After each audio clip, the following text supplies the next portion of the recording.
RMC ના કેન્દ્રે આવ્યો છું આધાર કાર્ડ બનાવવા. તકલીફ એ છે સવારે 8 વાગે આવીને બેઠા હોય 8:30 9 વાગે આધાર કાર્ડ માટે ટોકન આપે છે.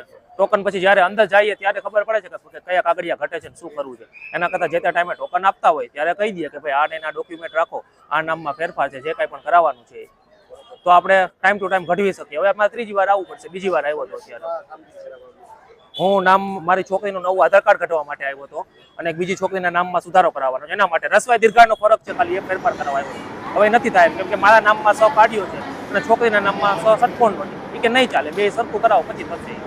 એના માટે મારે જન્મનો દાખલામાં ફેરફાર કરવાનો.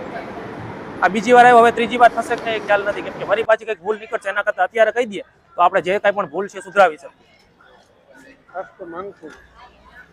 જ્યારે પણ ટોકન આપે અહીંયા આધાર કાર્ડની પ્રોસેસ ચાલુ થાય એ પહેલા એને જે કાગળિયા કાંઈ પણ મળતું હોય ને કમ્પ્લીટ કરાવી રાખે, કહી રાખે. કેમ કે અંદર જઈએ પછી કે સવારે 2-3 કલાક બેસવું અને આધાર કાર્ડનું કામ ના થાય.